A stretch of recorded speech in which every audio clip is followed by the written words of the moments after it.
The opinions and views expressed in the following program are those of the speakers and the host, and do not necessarily reflect those of Yoakley Scott Corporation and your sports network. Yeah, I've been closer to Jesus before, so can you help me out? Oh, can you help me out? Am I on my own? Am I on my own?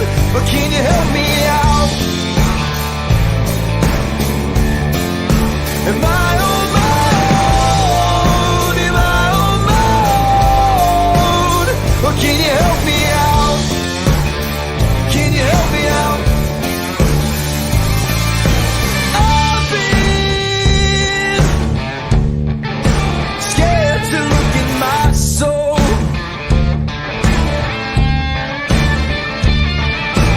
I've been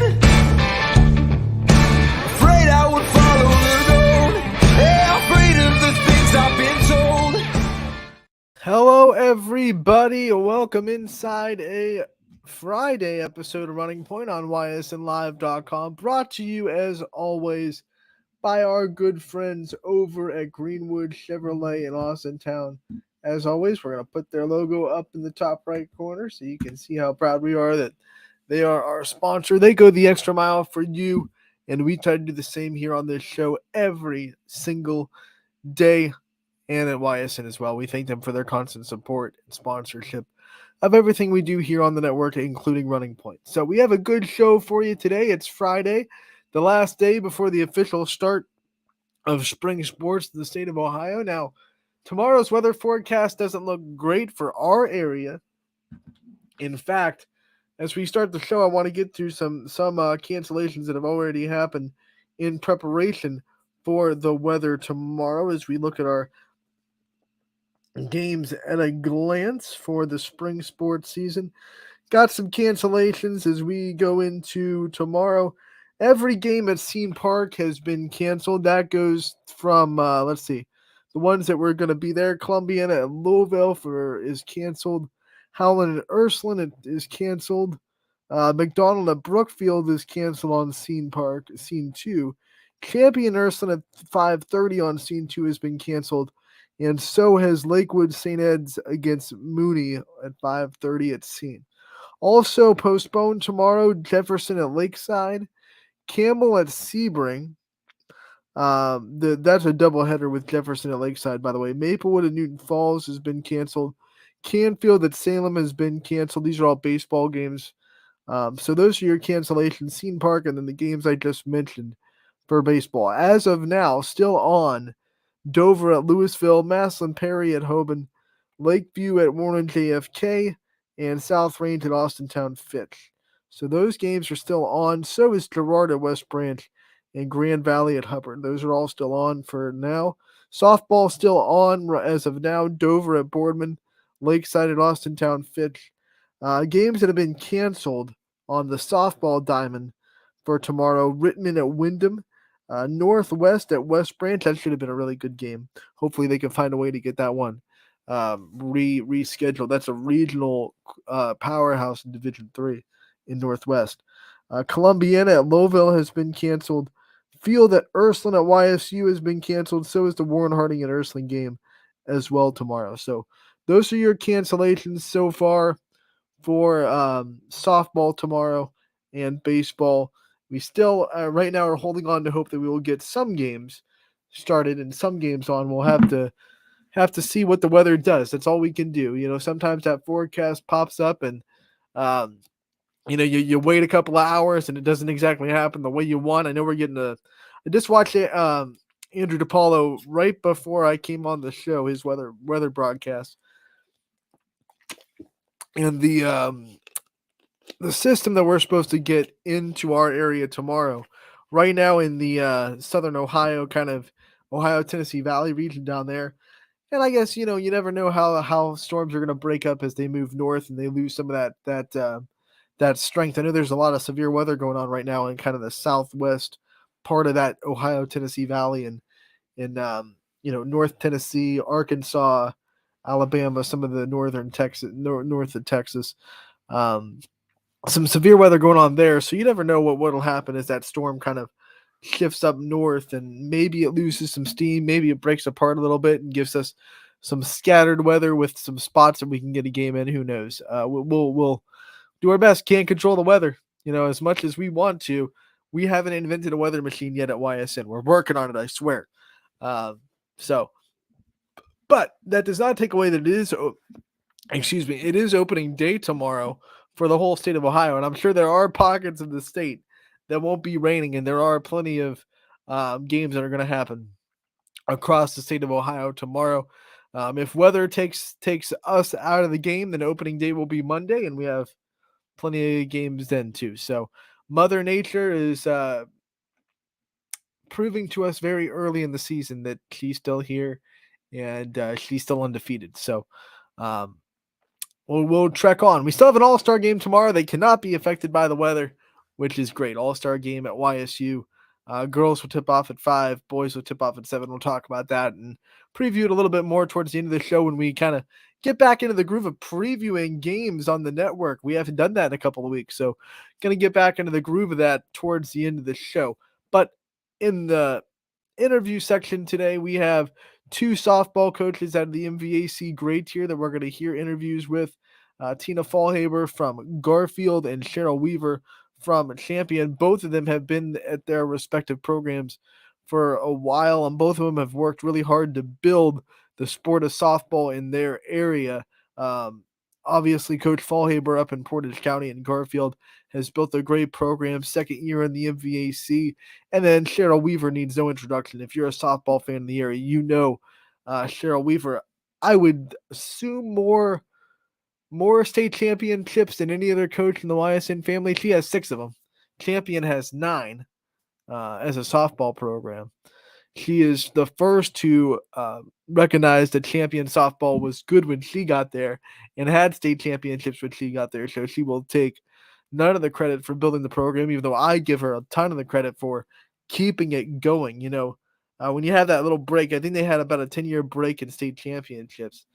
It's hard to get it back running. A lot of programs kind of fizzle out after they take that long of a hiatus in the state tournament. But she got it right back on, and they have won 6 state championships, 11, and then 05, 06, 11, and then the 3 in a row back in 17, 18, and 19. And a lot of people just assume or expect that it would have happened again in 2020 if COVID didn't break up that season, because they had the seniors that had won 3 in a row going for their 4th in a row all coming back.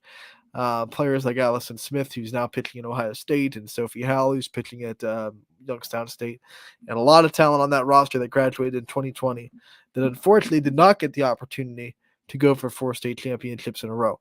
The last year, remember, this is why everyone was so confident. The last year, they didn't give up a run the entire tournament. They just barreled right through the entire state tournament from sectionals all the way to state. They didn't give up in a single run, and I think they run ruled most of those teams. So they're trying to get back. They're healthy this year. Going to hear from Cheryl Weaver in a little bit, as well as Tina Fallhaber from Garfield. Ball of the day. Don't want to get away from my softball of the day. This one is from the College World Series in 2013. This is a Tennessee Lady Vol softball autographed by a few members of that team. I don't think it's everybody. They went to the championship series in 2013, lost to Oklahoma. But you can see some recognizable names like Rainey Gaffin right there, and Raven Siobhan, who it is her birthday, by the way. So happy birthday to Raven Siobhan from Tennessee. Haley Tolberg, good friend right here. Madison Davin also on this ball. And then the Ellen Renfro right there, along with Ivy, Lexi Overstreet. A lot of big names, a lot of good friends that I made on that Tennessee softball team, as I've said before. Erin Gabriel's not on this ball. Maybe I'll have to take it and try to get her to sign it. So That was her freshman season, so she was on that roster. So, but that's my softball of the day. It's on display. And we'll go right barrel into the show, get into the interview section. We are going to start with the head coach of the Garfield Lady G-Men softball team. Lost a lot of talent last year, and a lot of people, like the basketball team, kind of wondering what are they going to do with the players that they missed. Most notably, graduating from last year is their catcher, Sydney Seaman, who went on to now playing in college as a college catcher. And a lot of people are like, hey, what are you going to do? And I think they took a lot of inspiration from the basketball team because a lot of people were asking Garfield Lady G-Men basketball what they were going to do after they lost so much. And if I learned anything from that basketball season, it's never count out Garfield. And they will have a strong team. Let's hear from Tina Fallhaber about it and preview this upcoming season in Garrettsville. Anthony Hartwig here with another Coach's Corner to preview the spring sports season, joined today by Garfield softball head coach Tina Fallhaber. Coach, thank you so much for taking the time to join us today. Hey, thanks for having me and all that you guys do for us. I appreciate it. You got it. We're excited for another softball season, and we want to start with just getting introduced to your roster this year, some of the returning faces that you're going to have on the field, and also some new faces that Garfield fans should really be aware of this season. Well, returning letterman, that list is a little bit small for us, unfortunately, but they're small but mighty. We got senior Kendall Hahn coming back in. She is a center fielder, a slapper, bunter, power hitter, speedy on the bases. She's a great team leader, too. She's one of our captains. Our other captain, returning letterman, is Lizzie Moore. She's our pitcher. She pitched every inning on the mound last year, so it's nice to have her back and have that behind us. And then behind the dish this year, Colby Fresh. She played first base last year and lettered as a freshman, but now she's transitioning for us behind the plate. So it'll be interesting to see how those guys all lead on the field and off the field. Yeah, behind the plate is definitely one spot that you lost a really big talent. But one thing that your girls' basketball team in the winter showed us is doesn't matter how much a Garfield team loses, they're always ready to come back and be just as good as they were a season ago. Who are some of those new faces and the new players that are stepping up into roles this year that you think are really going to keep this program where it's supposed to be and the standard that it has already set for itself? Yeah, we have quite a few that can't wait to get on the field. Some fellow players that were around, they were in the mix last year, but maybe didn't get as much starting time because we had 5 seniors graduate last year. So we have Juliana Genovese, who is a pitcher and an infielder.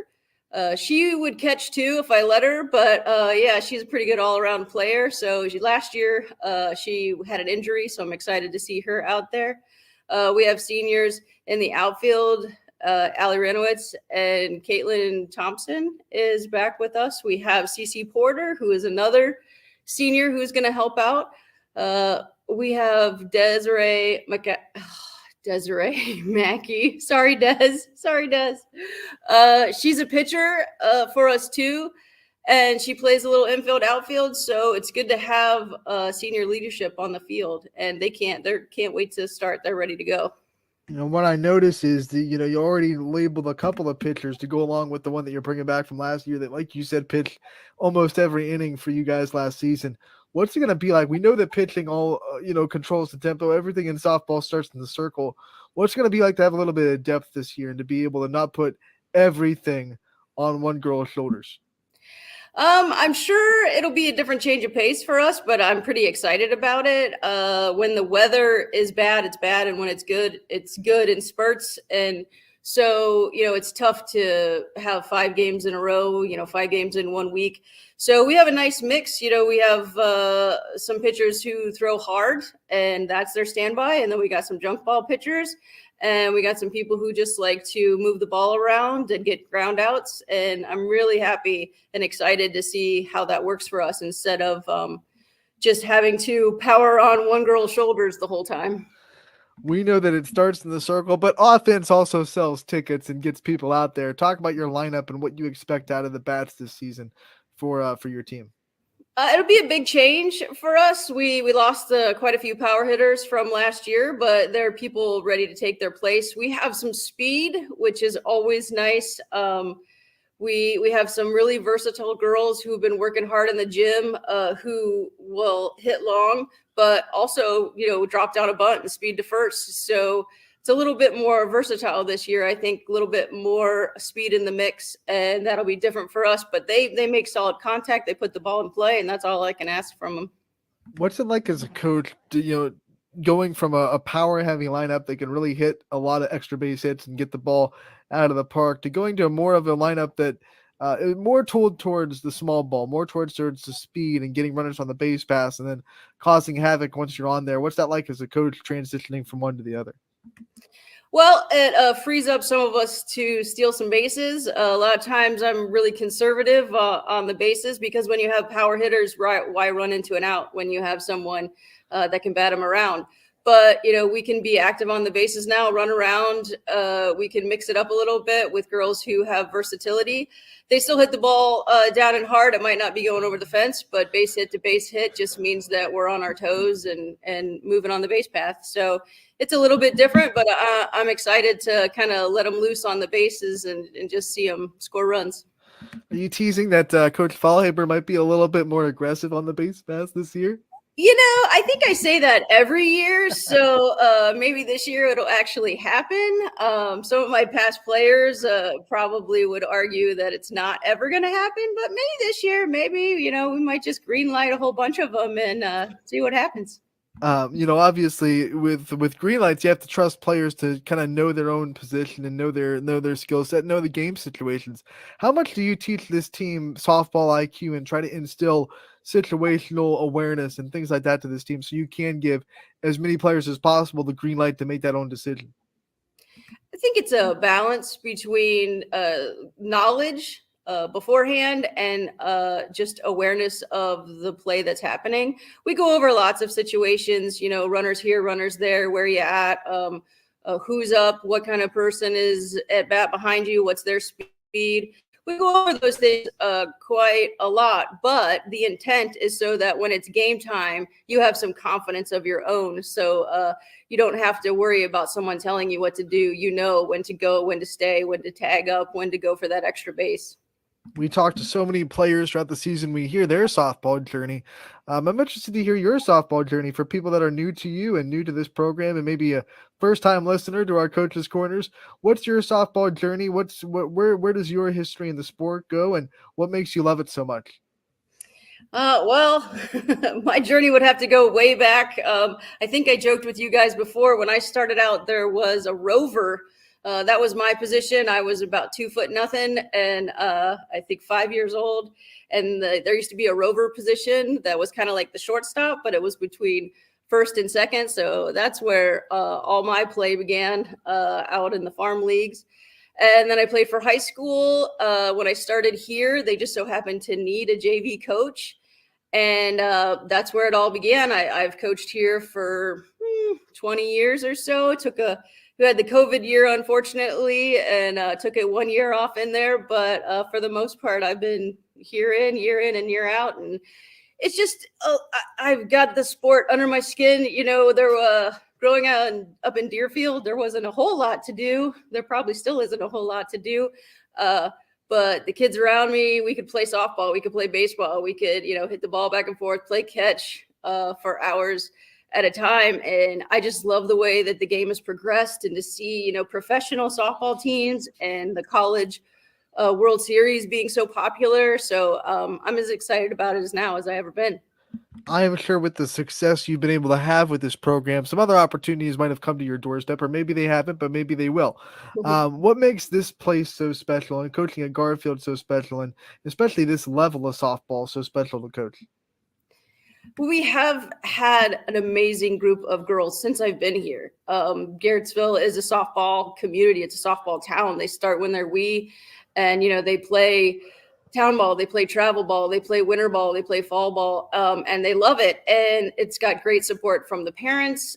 We have a great coaching staff, even though, it changes from time to time. It is spring sports in Ohio, and girls or women move on, or coaches move on. But I've been lucky to get great staff. We get great support. So all around, it's just kind of nice to come in and know that you're going to work with great people, and that probably they're going to work hard enough to give you a lot of success.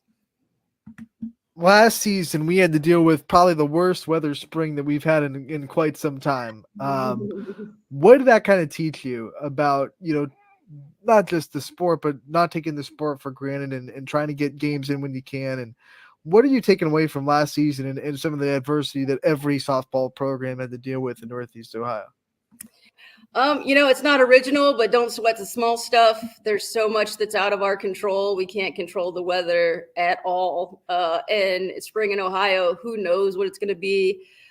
So you just kind of have to control what you can control and let the other stuff roll off of you. You got to try to keep it fun for yourself and for the girls. We mix it up, because being in the gym day after day is a little rough. So, maybe we watch some college games. Maybe we have some fun, playing around, being active, getting conditioning, but doing some fun stuff. Maybe we introduce some new drills, just anything to keep their spirits up and to let them know that, hey, we are going to eventually play. And when we play, it's going to be day after day after day. So be ready for it. Do you think the program has gotten better at that not sweating the small stuff mentality because of last year? Do you think that's going to be something that they really are good at in game this year? If maybe, the other team gets a hit or maybe the other team scores a run, hey, let's not sweat the small stuff. Let's get right back onto the field. I think so. I think these kids have had a lot of adversity in the world and in softball. So I think that we're kind of adjusting a little better to some of the negativity, picking each other up. They have a lot of good leaders out there that aren't the hard-nosed disciplinarian kind of players that are going to get mad at you because you made a mistake. They're going to be the first ones to pick you up, pick your head up and let you know it's going to be okay. And at the end of the day, it's a ball game, right? It's supposed to be fun. So, I think winning is pretty fun, but it's supposed to be fun. So that's the key right there. Just keeping it positive, keeping it light, reminding them we do this for fun. I jumped right over talking about your schedule, so I'm going to dial it back a little bit, talk about the teams you play. We'll start with the league. Obviously, this MVAC has a couple of programs in it that are very proud programs with a lot of tradition in Champion and Crestview and Brookfield. What's it like playing in this MVAC grade tier for the second year now? And what's it going to be like kind of navigating this? We knew it would be a challenge, but every league, has their people, their teams at the top. So we knew coming in, seeing Champion, seeing Newton Falls, that this was going to be some quality level play. And, last year we lost, I think, a record amount of games by one run. So losing isn't great, but knowing that you're right there in the mix, I think we can build off of that for this year and know that, okay, we just need to push a little further. We deserve to be in the mix with these teams in this league. We just got to step it up a little bit more. What about the non-conference? Obviously, you have a big MVAC slate. It doesn't give a lot of room for non-conference games, so when you have them, you have to make the most of them. What teams are you excited to play outside of the MVAC that you think are really going to challenge your girls? Well, I think I said this last year, and I probably could have said it for the last 10 years, but we have West Branch again on the schedule. I still would really like to play them. I hear a lot of good things about their program. I have a lot of respect for them. So I'm pretty excited that we might actually, this might be the year that it actually takes place. We have some key old school teams that were kind of our comfort schools, like Southeast is on there. So it'll be nice to see them again, and Waterloo, just some teams of old that we've had rivalries with. So both in and out of the league, I'm pretty pumped to see what we get. Obviously, every team has that goal, those goals they set before the season starts.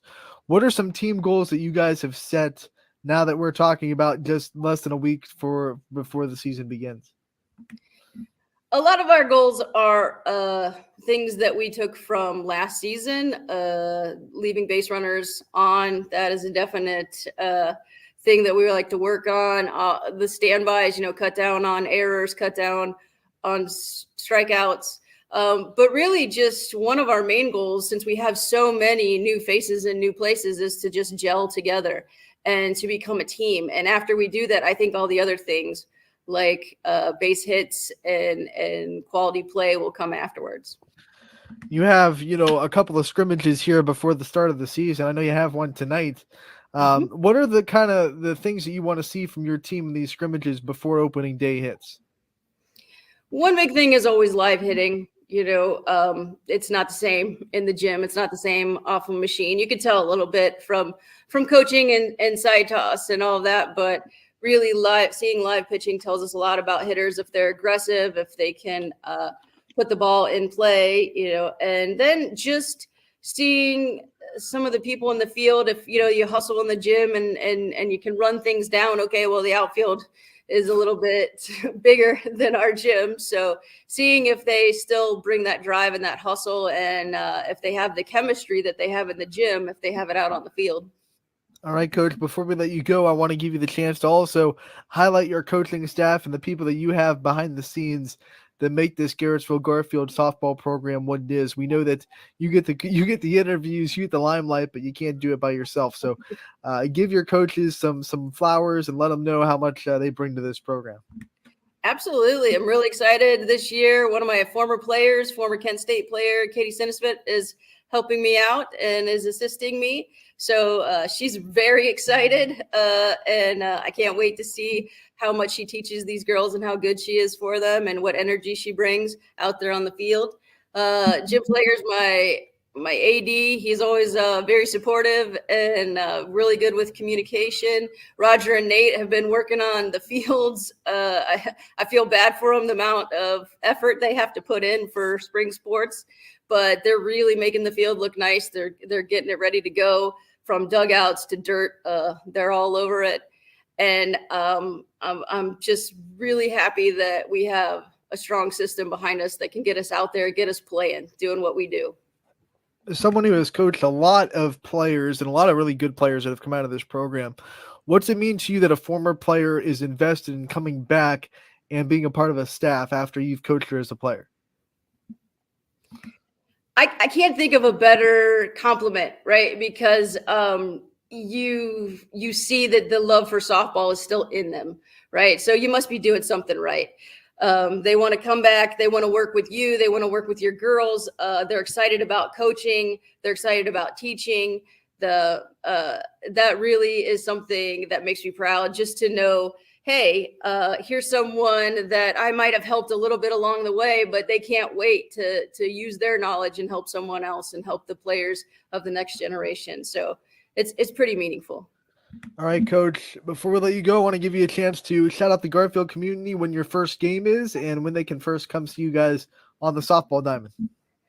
Well, the first game is Monday, the 27th.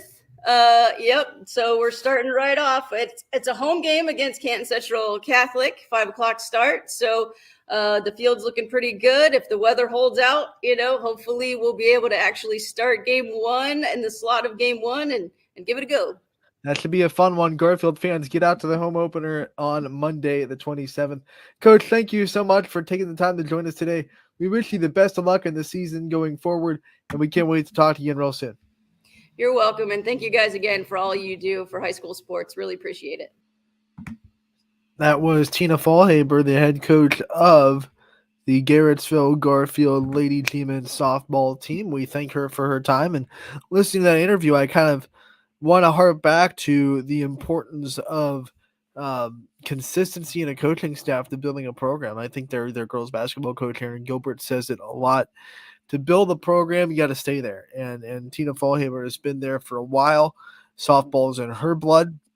And one of the things that has helped Garfield become such a very good softball team and a very good softball program is the fact that she continues to build and spend her time and be consistent with her effort and time inside the program. So I'm very excited for Garfield this year. Can't wait to see what they have to do. Home opener will be the season opener on Monday. Excuse me, and my dog's going nuts. I guess the mail guy just got here. But on Monday, the 27th, against Canton Central Catholic, that should be a very good game. Garfield bringing in a regional powerhouse in the first game of the year into Garfield for a home game. That should be very interesting. So we're going to take a quick break. On the other end, we'll play an interview with Cheryl Weaver, the head coach of the champion softball team. When we come back on Running Point, brought to you as always by our good friends over at Greenwood Chevrolet in Austintown. We will be back in a minute. Don't go anywhere. 21 News delivers the news as it happens, using the latest technology from where it happens. Live here outside the Mahoney County. On air, online, Wednesday afternoon weather update. Very dangerous. and on the 21 News social media platforms. I'm on the road right now. 21 News, the Valley's only locally owned source for trusted news since 1953.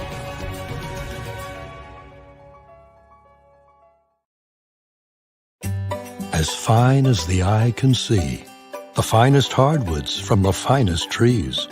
Made for your home and within your means, Baird Brothers will help fulfill your dreams.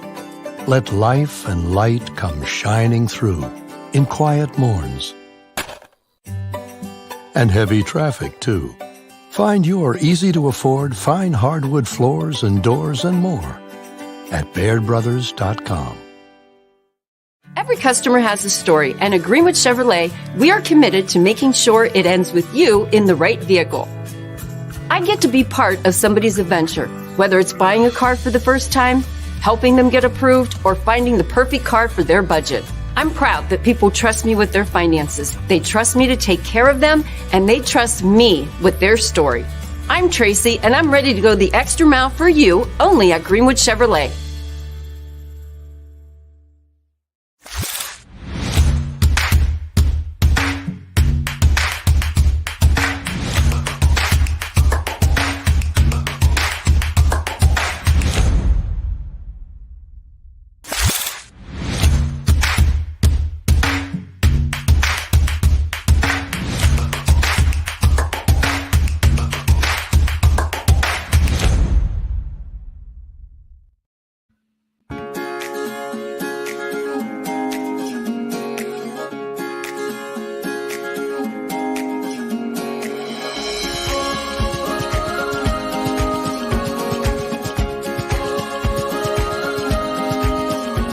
Locally owned and operated, Sheely's relaxed shopping experience means browsing and lounging is always encouraged.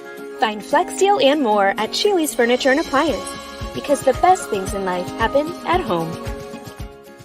How lucky are we to have not one, but two 18-hole Donald Ross Championship golf courses right here in our backyards. Mill Creek Golf Course was selected by Golf Week as one of America's 30 best municipal courses, continuing to challenge golfers of all levels and featuring golf instruction by PGA professionals, a state-of-the-art practice range, a PGA of America recognized pro shop, kids programs, and a relaxing grill room for a memorable golf experience. For more information or to schedule a tee time, visit millcreekmetroparks.org. Fall is in the air. The kids are back to school, crowds are cheering for the home team, and Myers Family Insurance is prepped for another crazy Medicare season. Every year there's changes, some big, some small, so it's important to have a conversation to make sure your plan is going to meet your expectations for the coming year. Give our team a call today to schedule your annual review. For all your Medicare needs, call Myers Family Insurance or visit us on the web. Check us out online at myersfamilyins.com. Going from mindful to mindful sometimes requires a helping, healing hand. Insight Clinical Counseling and Wellness offers a continuum of mental health and wellness care. At Insight, we're changing the way you receive counseling and wellness services with experienced licensed clinicians and expertly trained wellness staff. With 4 locations in Mahoning and Columbiana County, along with telehealth services, Insight offers clients quick access to care when they need it. Transform your mental health and wellness at Insight Clinical Counseling and Wellness. Welcome back to Running Point on ysnlive.com, brought to you as always by our good friends over at Greenwood Chevrolet in Austintown. They go the extra mile for you, and we try to do the same here on this show every single day. You can see their logo up there in the corner, and we will continue the interview section of this show.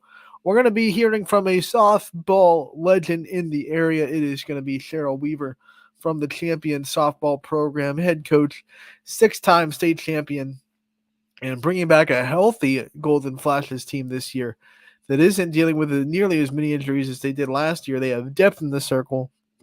They have a couple of college-level athletes in the lineup. They have, I believe, the best catcher in the YSN family in Addie Warzala, who's coming into her sophomore season.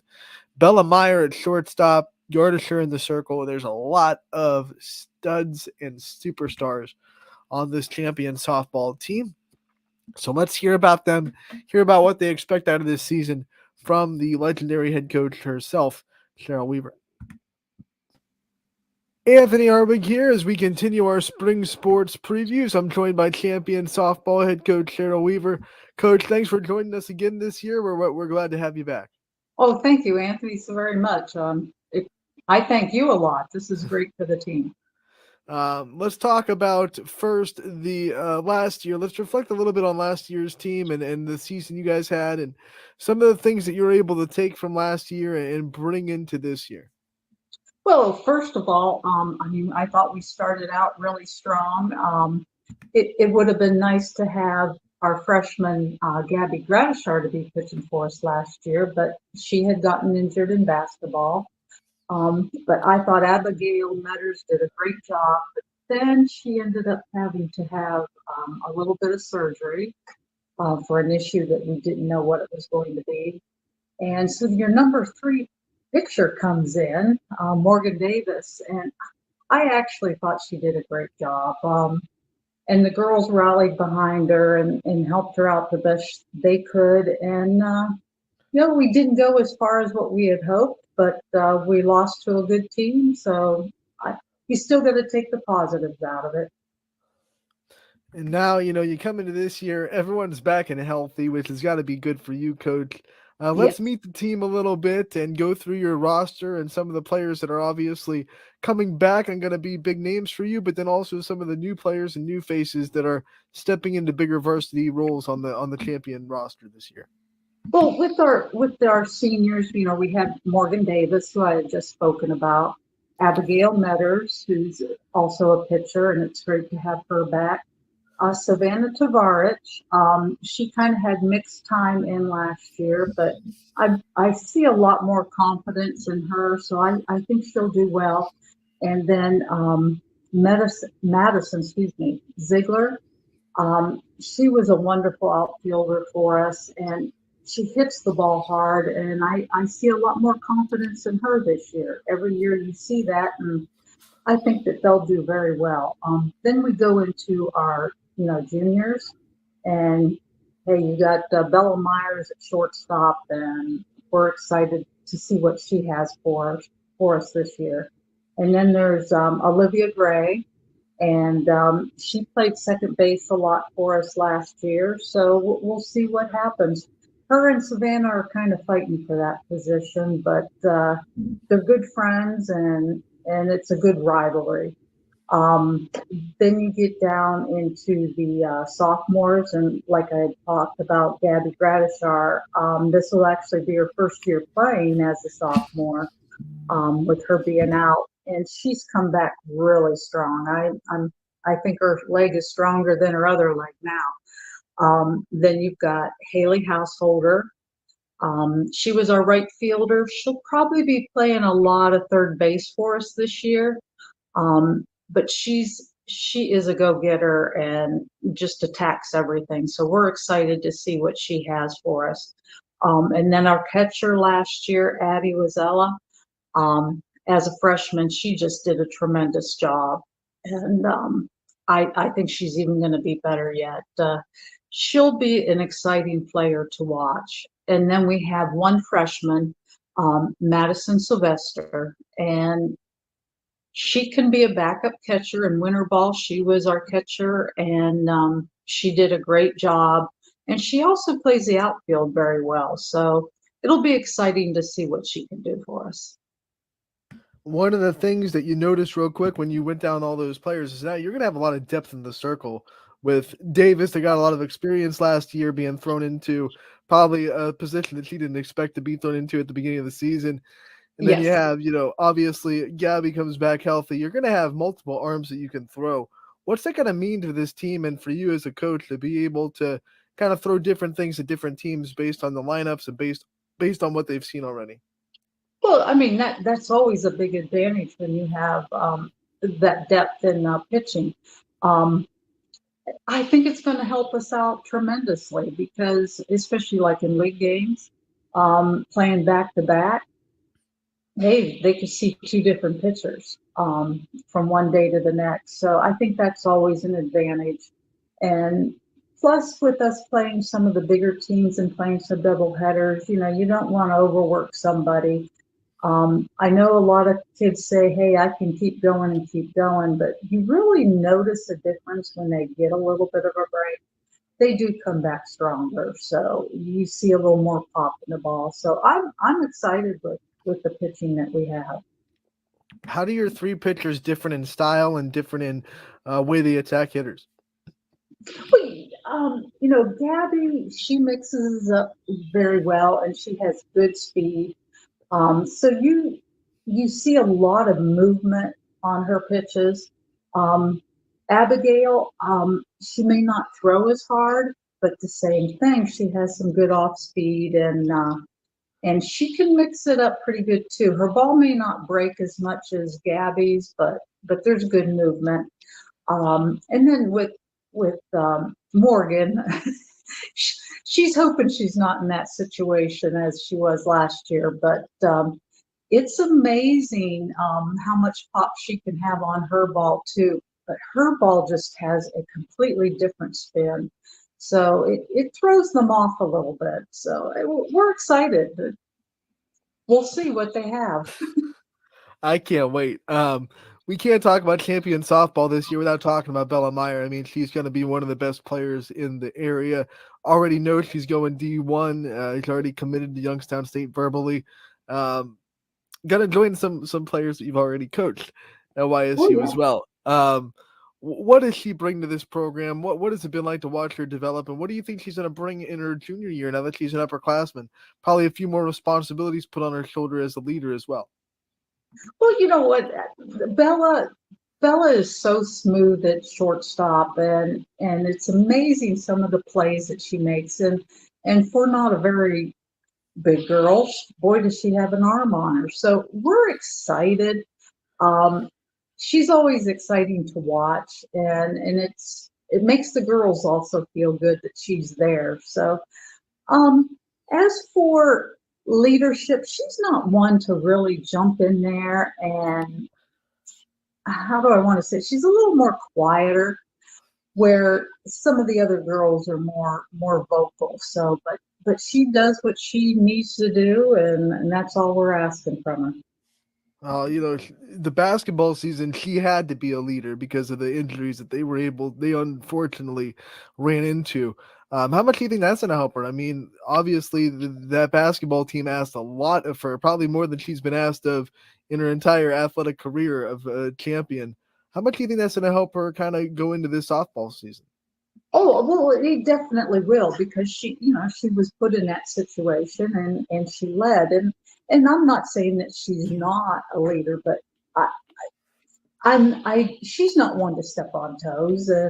But I believe if she sees that something needs to be said or done, that she'll do it. But it's always good to have a few girls that aren't afraid to say and do what they need to do because, we're still dealing with high school kids. Mm-hmm. So they know, and Bella's been there where she knows what you got to do to get where our goal is at. So it should be interesting. Let's talk about some former players. Obviously, you have a lot of alumni right now that are often doing incredible things, but they're not ever too busy to pour back into the program. We saw Allison Smith come back a couple weeks ago for a softball camp, and I'm sure your other alumni are doing everything they can to kind of pour back into the program. What does that mean to you as the coach? And not only are your former players are going off and doing great things at the next level, but they're also taking the time to pour back into your softball program that they started with. Oh, that's just the big positive all the way around. I mean, when Allison showed up for that, those kids, and I think the kids' parents were just as excited as we were to have her there. So I mean that's always a positive. You know, we're hoping to have an alumni game with all the well, whoever can make it from the state teams, and I think the young kids will come out and they'll want to see them. I mean, those are kids to look up to, and or young ladies to look up to, and I remember, heck, when I was younger and hearing about these teams in Champion, and I was amazed with those ladies. I wanted to be like them. So I think this is what this is all about. You know, a lot of people ask me when they're kind of getting used to the softball in the area, they ask me, what is Champion doing so well? And one of the things I always tell them is the youth and getting the youth involved early. And that's something that I think your program does so well. What is the key to that? What are some things that you guys do really well from your perspective that really get the young kids excited about wanting to play softball for you once they get to the high school level? Well, you know, we used to put on camps quite often, and I'll be honest with you, we kind of dropped off there for a little bit. And this year we did it again, and it was tremendous. So we need to keep doing that, even if we got to do a couple of camps a year. You're starting to see in a lot of communities that the rec ball leagues are they're getting smaller. Now there might be some areas where they're still just as big, but we're seeing that it's dropping off. And there's so many travel ball teams now, but it's just great to see them out there playing, and I'd like to see the rec get a little bit bigger, because there's some kids that need to become a part of that, and I'm hoping with us doing that will help with the rec league, getting a few more girls and find out that, hey, this is a sport I like. Let's talk about the schedule you've put together. I mean, you still have a champion type schedule, you know, the one that attracts a lot of the state's best teams. Everyone kind of wants to play your program. But we'll start inside the league that you're in, the MVAC gray tier, very tough conference with Crestview in there. And you got Garfield and Brookfield, some really good teams inside this MVAC. What are you expecting out of the conference this year, and how do you expect to navigate the MVAC this season? Well, you know, right now we're hoping that we can win this thing, but you can't ever take a team lightly. You know, somebody might say, you know, one of the township teams are down, but that could be the one that every year gives you fits, like LeBray. I don't care what anybody says about LeBray. When they play Champion, it's a tough game, and you just can't take anybody lightly. Yeah, you could say the league is up for grabs, and that's how we're looking at it, and we're going to try to grab it. And then out of conference, obviously, like we said, you play a lot of the best teams in the area, and then you play a lot of some of the best teams outside of our local area as well. Who are some teams this year that pop up on your schedule that you're really excited to test you guys' skill against, and really excited to challenge yourselves with? Well, you know, we got Austintown Fitch. That should be a very interesting game. And then we always go and play Massillon Perry, North Canton Hoover. That's going to be a tough one. And then we're going back to Previs this year, so it'll be interesting. That's always brings in a lot of big schools and tough teams all around the state. So it's going to be exciting. Marlington, who is not that far away, and they're all great programs, so we're looking forward to it. I tell you, with Fitch and Hoover, there you go. I mean, those are the regional finalists from last year's Division I tournament in the region. I think once you say that, it's just, your schedule is put together.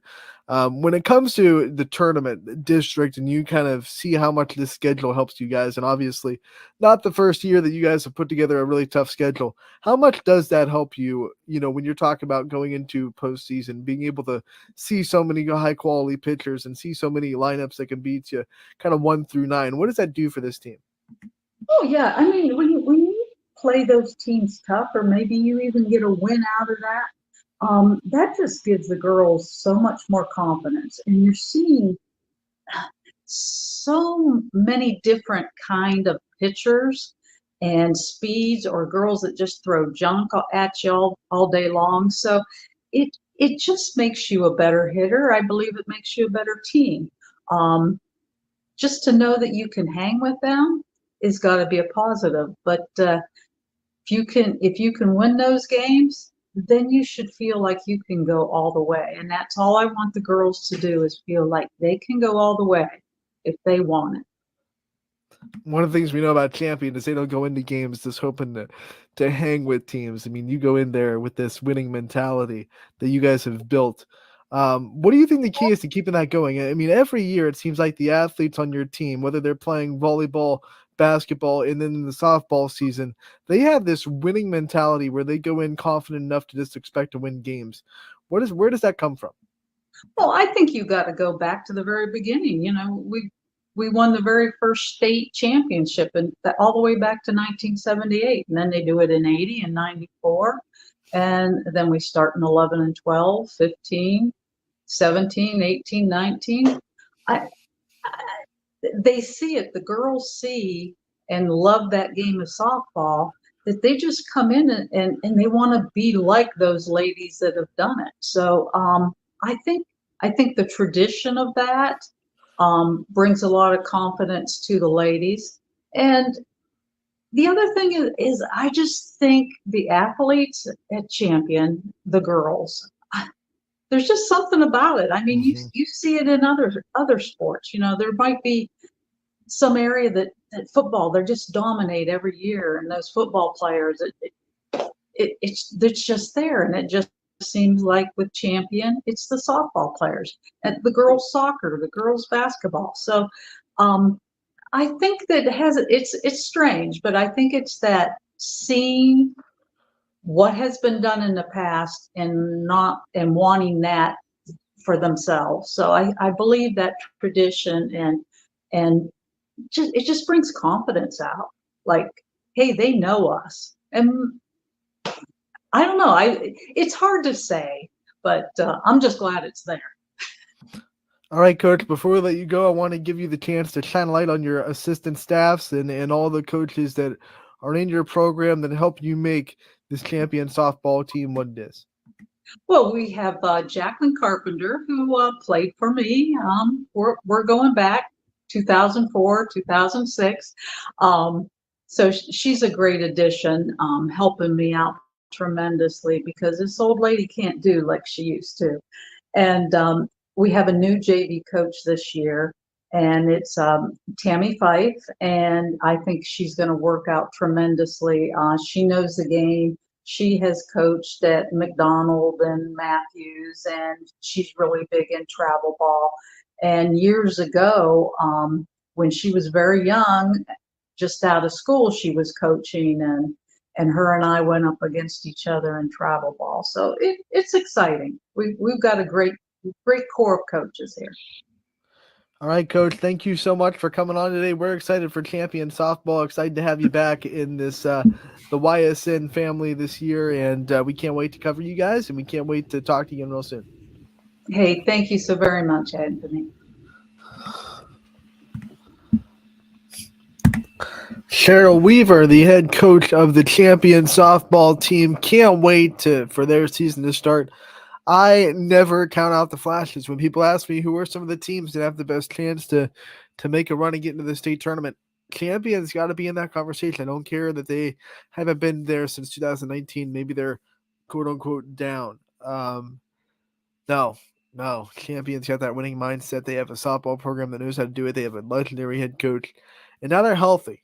So I never count out the champion Golden Flashes. They have a tough schedule like they always do.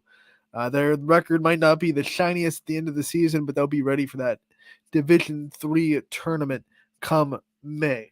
I can't wait to see what they do this year.